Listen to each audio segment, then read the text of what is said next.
तो दोस्तों आज की स्टोरी एक मॉल के बारे में है जिसे अनजाने में एक मैजिकल बुक अपना कीपर चुन लेती है और यहाँ से शुरू होती है एक अमेजिंग जर्नी जहाँ उसे मॉल टाउन को एक ह्यूमन गार्डनर से बचाना होगा। तो चलिए शुरू करते हैं। मूवी लंदन के विंस्टर कैसल से शुरू होती है जहाँ हम क्वीन के रॉयल गार्डन को देखते हैं। पता चलता है कि कुछ टाइम से मॉल्स ने इन्हें परेशान कर रखा है और रॉयल गार्डनर किसी भी तरह उन्हें पकड़ना चाहता था, जिसके लिए गार्डन में उसने हर जगह होल्स बनाए हुए थे। उसके पास एक बटरकप नाम का पेट डॉग भी है जिसे उसने मॉल्स पकड़ने के लिए ट्रेन किया हुआ है।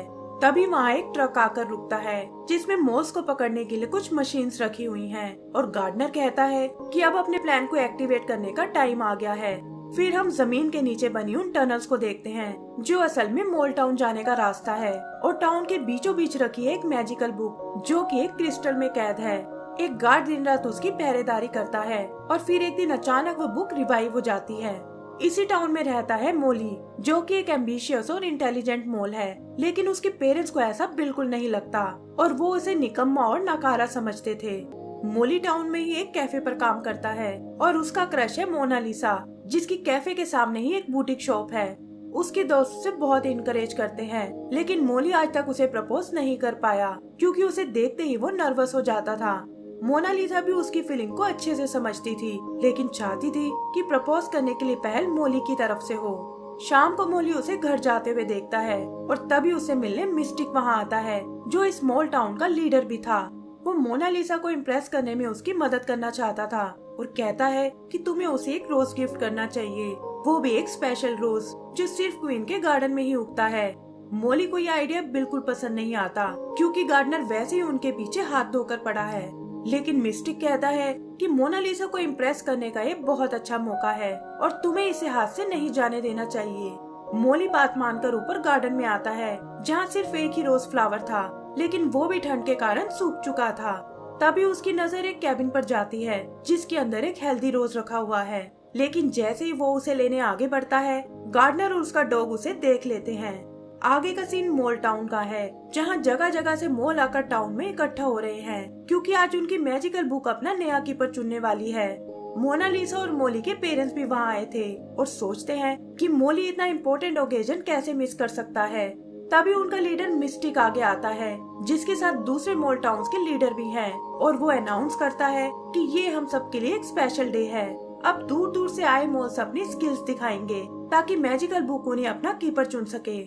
उधर मोली बचता हुआ उस कैबिन में आता है और देखता है कि रोज बिल्कुल उसके सामने ही है। अपनी कामयाबी से उसे बहुत खुशी होती है। वो इमेजिन करने लगता है कि अब वो मोनालिसा को आराम से इम्प्रेस कर लेगा और उसकी लव लाइफ शुरू हो जाएगी।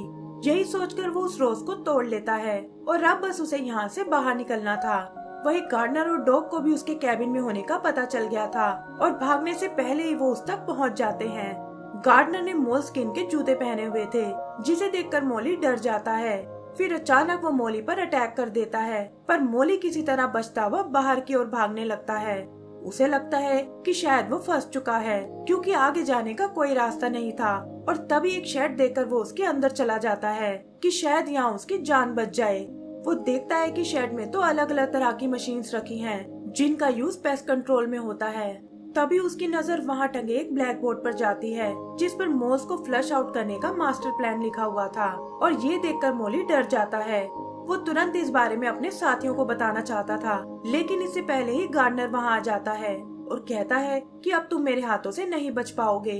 मोली किसी तरह जान बचाकर फिर भाग निकलता है, लेकिन देखता है कि हॉल के सामने तो वो डॉग बैठा हुआ है। डॉग उसे पकड़ने उसके पीछे भागता है जहाँ एक जगह रोज के कांटे उसके पैरों में चुभ जाते हैं। मोली रोज उठाकर वहाँ से निकलने की सोचता है, पर तभी उसकी नजर डॉग पर जाती है जिसके पैर में एक कांटा घुसा हुआ है। दया करके वो उसकी मदद करने जाता है और इससे उसके और डॉग के बीच दोस्ती हो जाती है।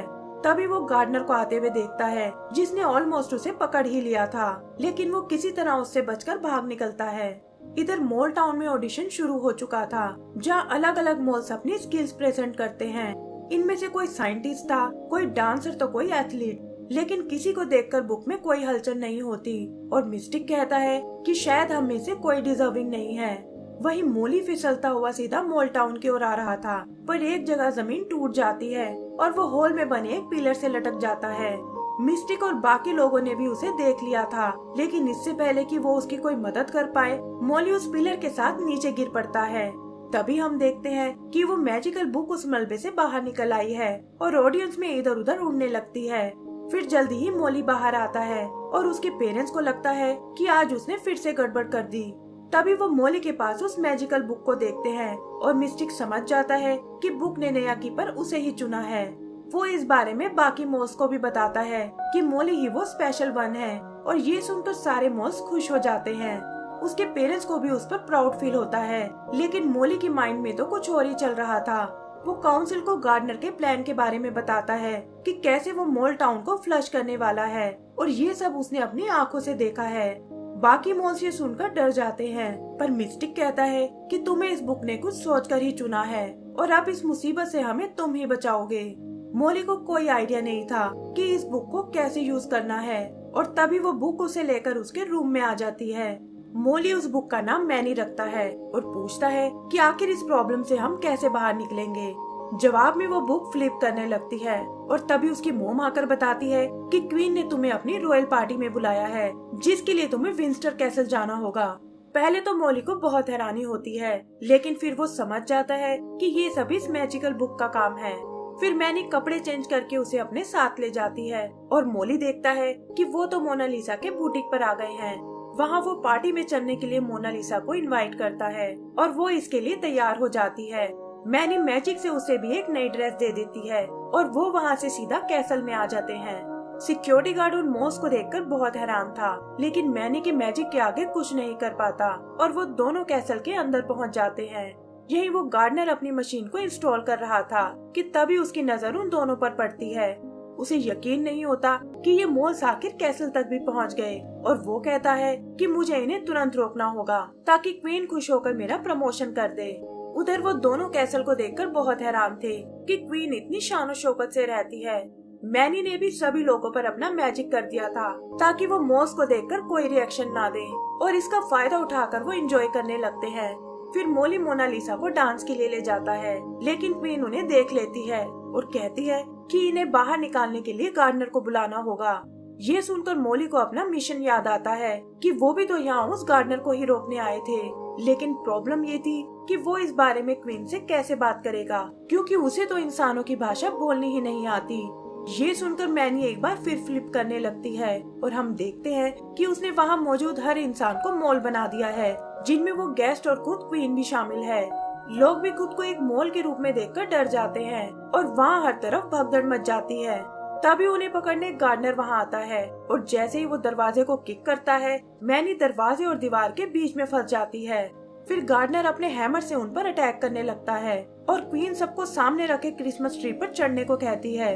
एक जगह वो गार्डनर मोनालिसा को मारने ही वाला था, पर मॉली एंड टाइम पर आकर उसे बचा लेता है और वो दोनों भी उछलकर उस ट्री पर जा पहुँचते हैं।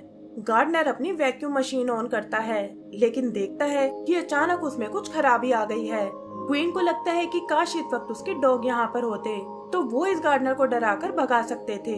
ये सुनकर मॉली को उस डॉग की याद आती है जो अब उसका फ्रेंड बन चुका था। वो इशारे से उसे अपने पास आने को बोलता है और क्वीन से कहता है कि ये आपको आपके डॉग्स के पास ले जाएगा। मोनालिसा भी क्वीन के साथ जाने की सोचती है और मॉली कहता है कि तब तक मैं उस गार्डनर का ध्यान भटकाऊंगा, और उन्हें अपने मिशन पर रवाना कर देता है। उधर गार्डनर ने अपनी वैक्यूम मशीन को चालू कर दिया था और वो सभी मॉल्स को एक जगह इकट्ठा कर लेता है। फिर वो मशीन की सेटिंग को रिवर्स करता है, जिससे वो सभी मॉल्स को अंदर खींचने लगती है। मॉली एक गार्ड से सबको बाहर ले जाने को कहता है और खुद गार्डनर का ध्यान भटकाने की सोचता है, लेकिन उसे शायद वैक्यूम मशीन की पावर का कोई आइडिया नहीं था, क्योंकि वो तेजी से उसे अपनी ओर खींचने लगती है। उसे लगता है कि वो शायद इससे नहीं बच पाएगा, पर तभी अपने डॉग्स के साथ क्वीन वहाँ आ जाती है और वो गार्डनर को नीचे गिरा देते हैं। सभी लोग बहुत खुश थे और मॉली एक क्रिसमस बॉल से गार्डनर के मुंह को बंद कर देता है। मोनालिसा कहती है कि ये सब तुम्हारी हिम्मत की वजह से हुआ है, और क्वीन भी मॉली की ब्रेवरी से बहुत इम्प्रेस थी। तब मॉली उसे गार्डनर के प्लान के बारे में बताता है कि कैसे वो उनके अंडरग्राउंड टाउन को नष्ट करने वाला था, और क्वीन उसे विश्वास दिलाती है कि वो ऐसा कुछ नहीं होने देगी। वो मॉली को उसकी ब्रेवरी के लिए सम्मानित करना चाहती थी, लेकिन तभी वो गार्डनर उठ खड़ा होता है और कहता है कि मैं अपने रिमोट से उन मशीन को एक्टिवेट करने वाला हूँ। मॉली डरकर मैनी को आवाज लगाता है, जो तुरंत आकर अपने मैजिक को रिवर्स कर देती है। इससे सारे गेस्ट वापस से इंसान बन जाते हैं, लेकिन गार्डनर एक मॉल में बदल जाता है, जिसे वो डॉग डराकर वहाँ से भगा देते हैं। क्वीन एक बार फिर मॉली से अपने पास आने को बोलती है, ताकि उसे नाइटहुड के ऑनर से सम्मानित कर सके, और कहती है कि आज से लोग तुम्हें मास्टर मॉली कहकर बुलाएंगे। सभी लोग ये देखकर बहुत खुश होते हैं, और मॉली भी मोनालिसा को लेकर वापस निकल जाता है। एंड सीन में हम देखते हैं कि उन दोनों ने एक दूसरे को प्रपोज कर दिया है, और इसी के साथ हमारी ये मूवी खत्म हो जाती है। तो दोस्तों, अगर आपको ये मूवी पसंद आई हो तो प्लीज हमें लाइक एंड सब्सक्राइब करना ना भूलें। Thank you.